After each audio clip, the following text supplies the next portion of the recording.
Tonight, thousands bid farewell to Reverend Tuikila Wangai Ratu. Government uncovers microfinance discrepancies. And tax authority surpasses revenue collection target.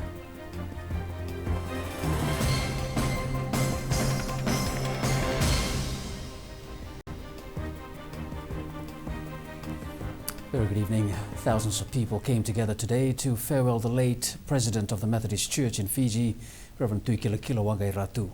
Children lined the streets from his residence to Centenary Church, where the funeral service was held. Drobo Kelangi with the details. It was a fitting farewell for someone who has dedicated his life to the work of God. The late president of the Methodist Church in Fiji has definitely touched the hearts of many, some of whom braved the heat to show their respect. At the Centenary Church, the presence of the Prime Minister, Government Minister and High Chiefs signify the importance of Reverend Tuikila Wangai Ratu's role. He was ready to face challenges and criticisms, a man who was determined to achieve his goals in life and in his leadership. He was a leader and a bold one. He was a great and mighty man of God. The Christian community has lost a leader of great influence. Church officials say they have lost a visionary leader. But be reminded, he has left behind a legacy for the Methodist Church in Fiji and Rotuma and its congregations. He has brought us to the crossroads and labeled and pointed the direction towards what he termed in the last conference as the new Exodus, the Lakoyani Woe, the Lot Wasteland. His only daughter sharing Reverend Wangai Ratu's dream for a country he dearly loved. Ratu had such a big heart, big enough to fit the country of Fiji. One evening after dinner, he said to me, "All I want is to see Fiji saved, every person in this country to know God, the Lord Jesus Christ, and inherit eternal life. If only people would open their eyes and see how much God loves them, how much God cares. He is so witty." While it is a loss to the biggest denomination in the country, the family knows that he has done enough in his 42 years of service to the church. That mission is now complete, and Ratu has returned to our Father in heaven. In the words of Jesus Christ, it is finished. To us, Ratu's passing seems sudden, but to God, this was his appointed time, the right time. Reverend Wangai Ratu was buried in the vicinity of Baker Hall in the Wile this afternoon.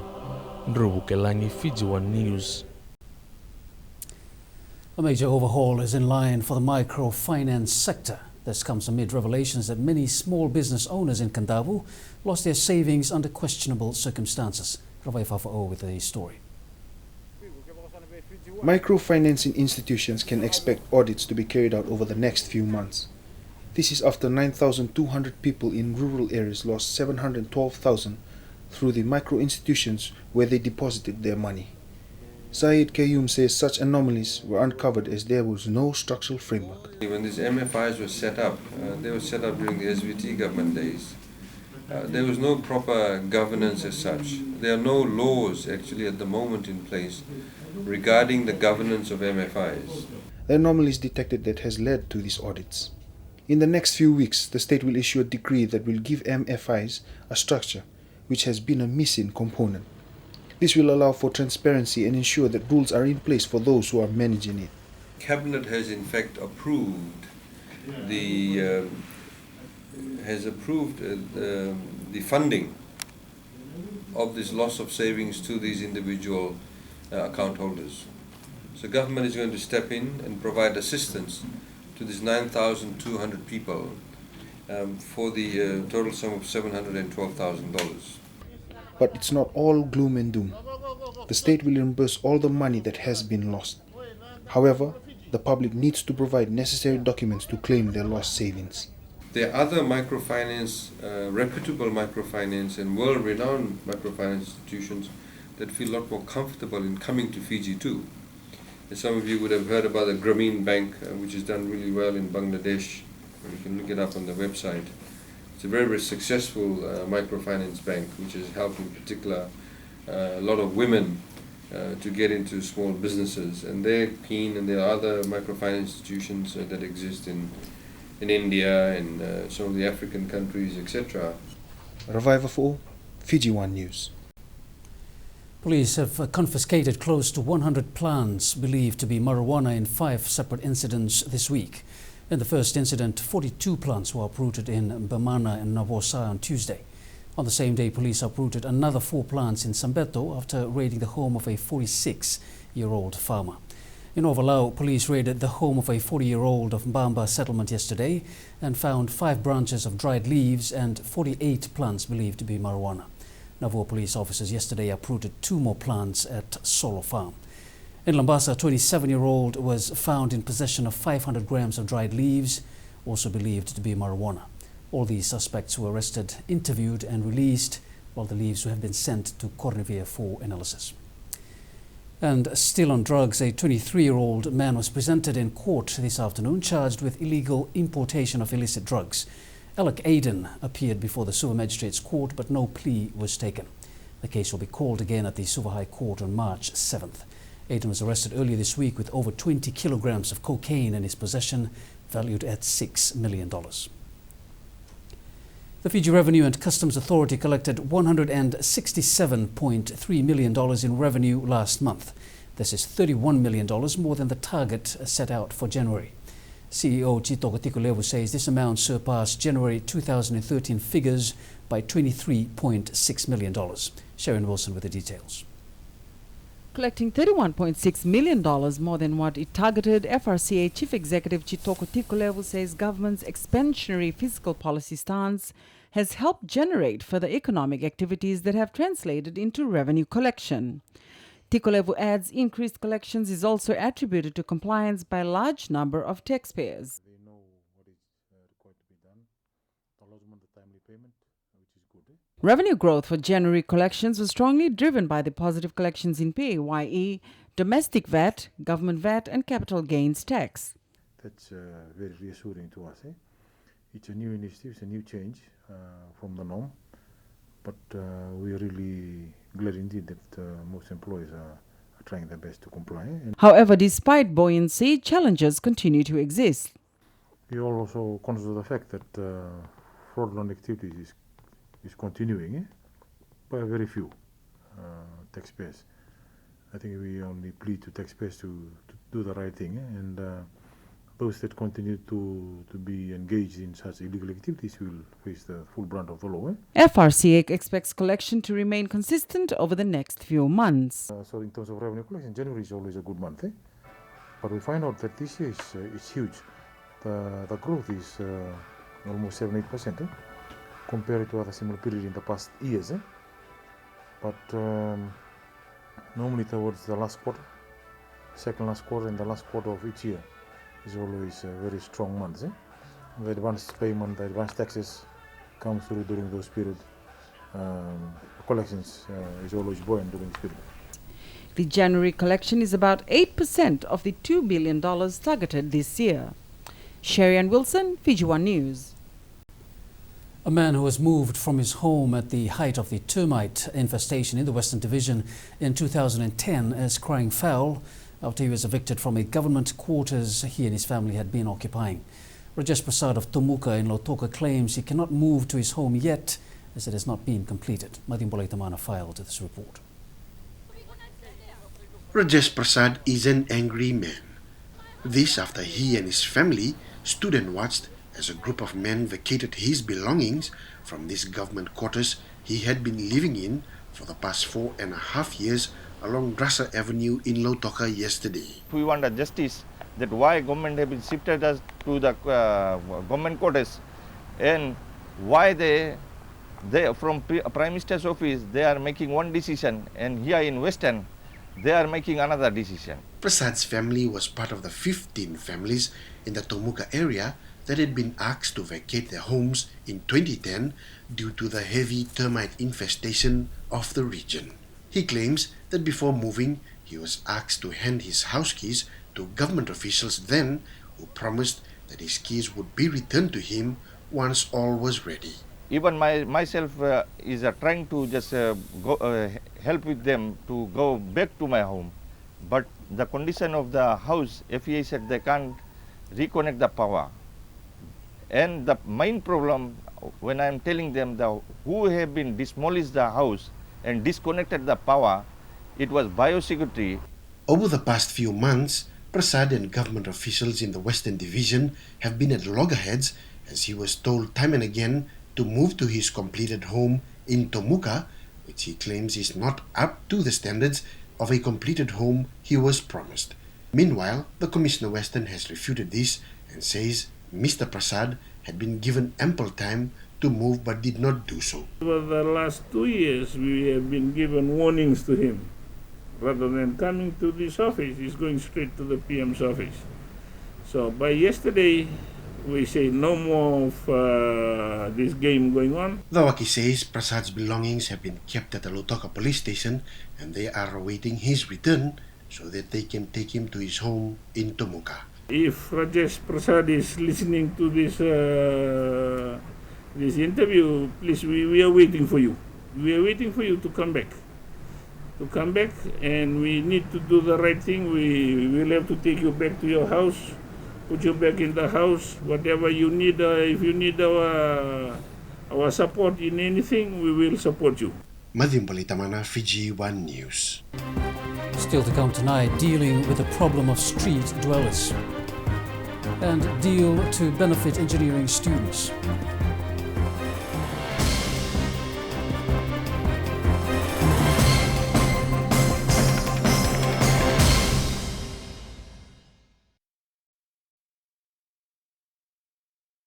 Servants are in Singapore learning from the country's public sector experiences. The delegation includes PSC Permanent Secretary Parmesh Chand, Finance Permanent Secretary Philimoni Wangambatha, as well as the Permanent Secretary for Strategic Planning, Peter Wise. Chand says this is a unique chance to learn from one of the world's most efficient public administration systems. The visit is funded by the Government of Singapore under the Singapore Cooperation Programme. It's aimed at learning the best practices in their civil service and applying the same here in order to take service delivery to another level. It's an issue that doesn't seem to go away, but the relevant authorities are aware of the plight of street dwellers who have been sleeping on the capital city's streets for a while now. They're now taking concrete steps to address the issue once and for all. It's a common sight now on the capital city streets. But there are factors that have left them with no choice but to sleep on the streets. Authorities say there are no laws preventing city dwellers from resorting to this. This has not stopped the Ministry of Social Welfare from trying to address the plight of these city dwellers. There are some of them with that kind of background, and we are trying to encourage them to go back to their homes, and be taken out. And we can't do that on our own. We need the support of our stakeholders, the police, for instance, Silver City Council. So we are all working together. The ministry continues to look at solutions to resolve this issue. One solution that we have already in the pipeline, and it's under process, and it's going to be materializing very soon, is that we're going to build a home ourselves where they can go to, and they will be taken care of, and they will be provided with vocational training. Vocational training that will help these dwellers to fend for themselves in society. But I think that when we have this institution in Dolisuva, we can, try and be more firm in the way we manage their everyday living. A piece of land is being eyed for the construction of a building to cater for these city dwellers. Reviver for all, Fiji 1 News. The Health Ministry hopes to completely eradicate lymphatic filariasis in the Western Division. The current prevalence rate of this communicable disease in the Western Division is less than 1%. As Halitestat reports, the ministry is also embarking on a transmission assessment to determine the effectiveness of mass drug administration. The current prevalence rate of subclinical lymphatic filariasis in the country is 9.6%, while there are an estimated 600 cases of chronic lymphatic filariasis. If you consider 9 people out of 100, moving around in Fiji with the disease, and we've got 800,000 population, So that's more than 100,000 of us infected but not showing the symptoms of the disease. It's quite a large number of people, so the transmission is still ongoing. In 2002, the prevalence rate of subclinical lymphatic filariasis was 16.6%. 5 years later, in 2007, that dropped to 9.6%. The Central and Eastern divisions have the highest prevalence rate of more than 12%. About 250 cases fell into this category, and we've been able to correct about 140 or so of those. So they're walking around because these cases fall into the 25-year age category, 25 to 34-year age category. Thing is that they become embarrassed. They stay at home. They almost become they're not socioeconomically viable. The ministry will soon conduct assessments on 6 and 7-year-old children at 77 Western schools. The rationale behind that is after 7 or 10 years of mass drug administration, not only in Fiji but also in the Western Division, that perhaps the effectiveness will be shown or will be demonstrated in children. The survey will get underway next week till the end of March. Haliteshtat, Fiji One News. Dengue fever cases continues to nag government authorities. Those in the Western Division have joined forces to address what has now become a growing health concern. Nipping the problem in the bud. That is the approach the Commissioner Western and government authorities in the Western Division are doing to stop the spread of this deadly disease. I take it seriously that that this is something that we will need to attend to. So while meeting with our people in Nandi, they've told me that they've done some initial spraying and all that, but still there's a lot of areas that will the drainage need to be cleared. It's a block drainage. While he did not divulge on the statistics of cases reported in Lautoka, the Waki says the concern was Nandi, which had a significant rise in the disease to date. In Nandi, there was about close to about 901 suspected cases. Out of that, the positive cases was 255 that day.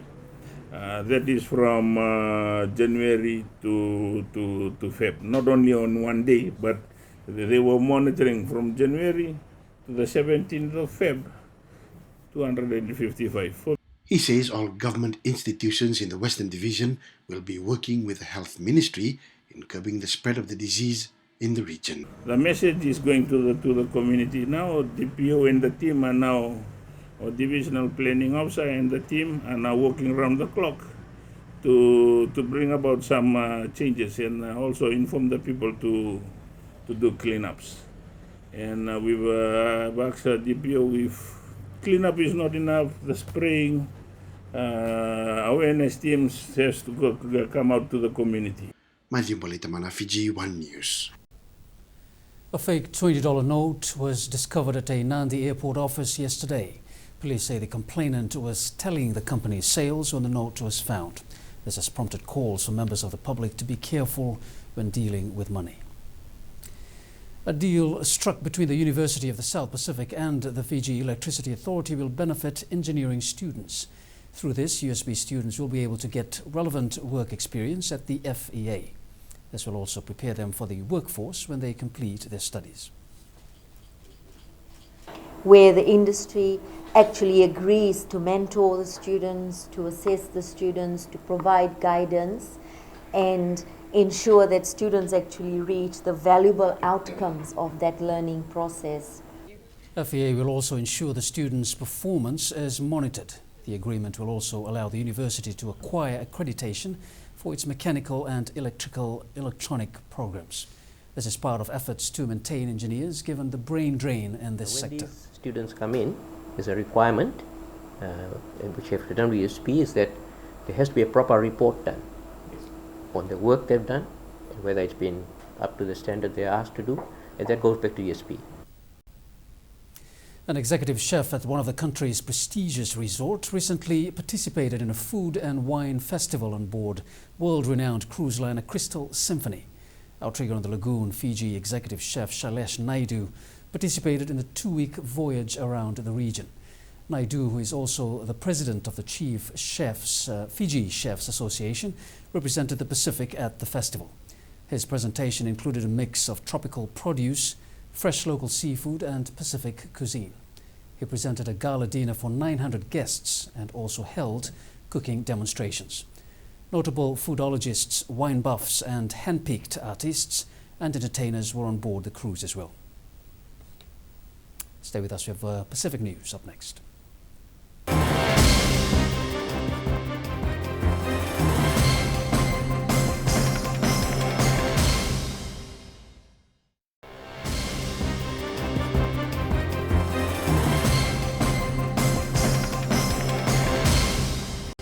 Improved urban management in the Pacific region can boost living standards and resilience to climate change. That's according to a new report from the Asian Development Bank. The ADB's urban development specialist, Alison Woodruff, says strengthened urban management is the key to better living standards and reduced exposure to natural hazard and climate change risks in the region's growing cities and towns. The report says the region is rapidly urbanizing, with 20% of its population now living in urban areas. If Papua New Guinea and Timor-Leste are excluded, that figure increases to 36%. In the region's smallest countries, the Cook Islands, the Marshall Islands, Nauru and Palau, at least 3 out of every 4 residents are already urban dwellers. At the same time, many of the region's urban centers are located in hazard-prone areas such as coasts, floodplains or low-lying atolls. The ADB says that accommodating the growing number of urban residents remains a key challenge for Pacific governance. And remember, you can view tonight's Fiji One News Bulletin on our website at www.fiji1.tv. You can also watch previous news bulletins as well as our current affairs, business and sports shows. You can also get news headlines directly to your mobile phones. To subscribe, just text SUB space FTV News to 777 and you can get your news and sports headlines via SMS. Charges apply and you can view our terms and conditions on our website.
Myron is next with sports, and Sevens team hit with injuries. That's right, Billy. Some key players are recovering and hopefully will be medically fit in time for the next leg. That's coming up. Also in sports tonight, weightlifting eyes more success in sports awards. And Four Nations venue confirmed.